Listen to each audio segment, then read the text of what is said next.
Yo sobat, jumpa lagi dengan Aniki bersama admin Cadok. Kali ini Aniki akan membahas Artorial dengan Clash Caster di dalam gamenya. Yalah, tanpa basa-basi lagi, mari kita mulai. Monkey.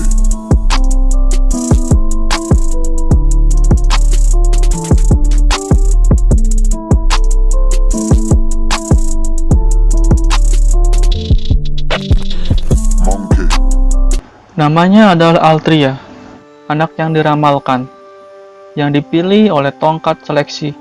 Penampilannya di kelas ini adalah saat ia berada di tengah perjalanan ke Camelot. 16 tahun yang lalu, Ainsel dari klan Cermin meramalkan bahwa dalam waktu 16 tahun akan lahir anak yang akan membunyikan 6 lonceng, menggulingkan Ratu Morgan yang jahat, dan menyatukan manusia dan peri sebagai Raja Inggris. Artoria ditemukan di kapal saat masih bayi bersama dengan staf seleksi dan dibesarkan di Tinggatel oleh Hector. Mengetahui staf menandainya sebagai anak ramalan yang dibicarakan Ainsel, dia diajari Megacraft oleh Merlin dalam mimpinya. Dia bukan bagian dari klan manapun dalam Lost Path Inggris.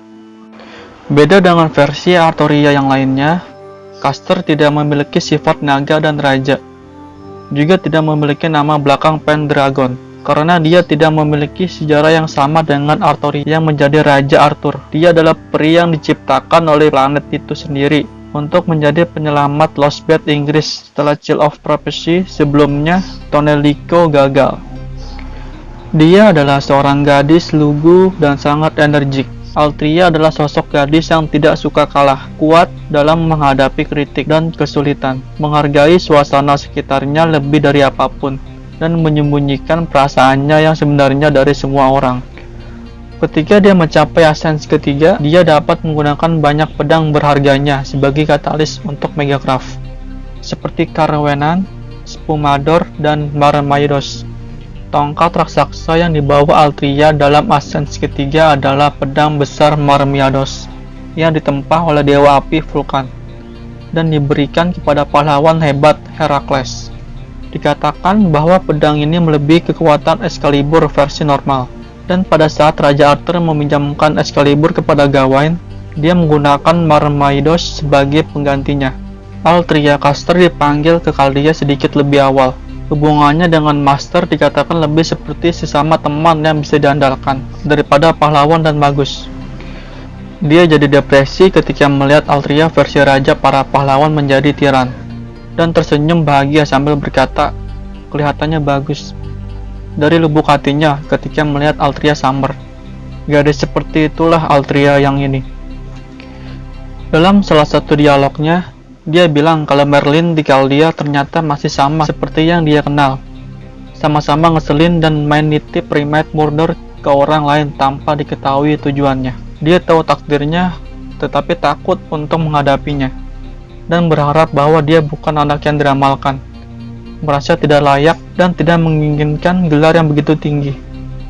Dia melakukan yang terbaik untuk menyembunyikan identitas aslinya, tetapi dia merasa gugup setiap kali seseorang bertanya tentang identitas anak yang diramalkan. Ketika orang mengetahui tentang identitas aslinya, mereka biasanya bereaksi dengan keraguan dan kejutan, karena awalnya dia lebih lemah dari peri rata-rata. Artoria hanya ingin dianggap sebagai gadis normal. Dia sadar bahwa kebanyakan orang hanya mendukungnya dalam memenuhi takdirnya untuk tujuan diri mereka sendiri dan pelestarian diri mereka. Tapi dia juga tahu kapan orang ingin benar-benar mendukungnya, bahkan menerima barang rongsokan yang tidak berharga yang diberikan sebagai hadiah karena dia bisa melihat rasa terima kasih di mata mereka. Pesimismenya terhadap takdir dan rasa rendah diri diakibatkan oleh perlakuannya terhadap masyarakat Tinggatel. Selama 16 tahun, dia bertahan saat mereka memaksakan harapan mereka padanya sambil menyalahgunakan karena menjadi beban. Satu-satunya orang yang merawatnya adalah Hector. Namun terlepas dari perlakuan buruknya, Artoria mengalami trauma berat ketika klan Feng meruntuhkan Tinggatel hingga rata dengan tanah. Setiap adegan mengingatkannya pada trauma itu, menyebabkan Artoria diliputi amarah dan kebencian terhadap para pelakunya. Secara umum, dia menolak untuk menghadapi masa lalunya, bahkan ketika dipaksa.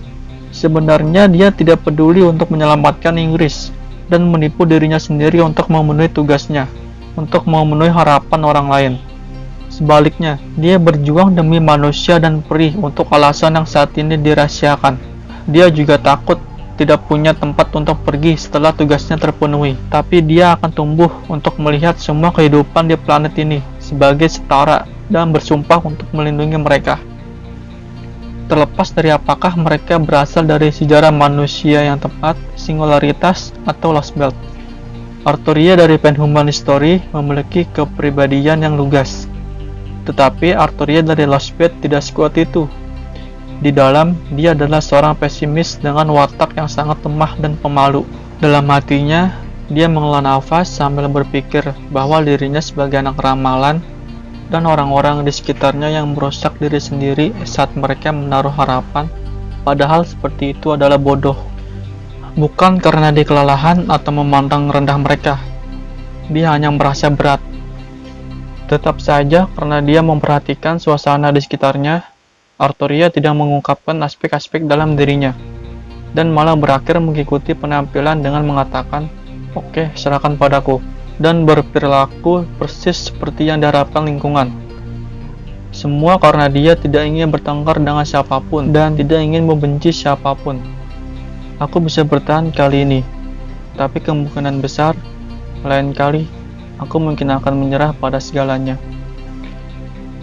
Jika kerajaan peri adalah dongeng yang digambarkan oleh Morgan, perjalanan ziarah adalah dongeng yang menggambarkan pertumbuhan Arturia.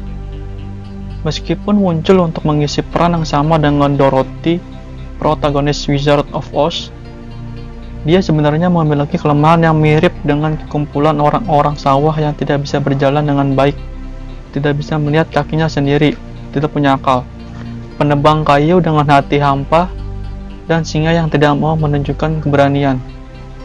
Oke, itulah dia kisah singkat dari Arturia Caster. Sampai di sini dulu sobat. See you.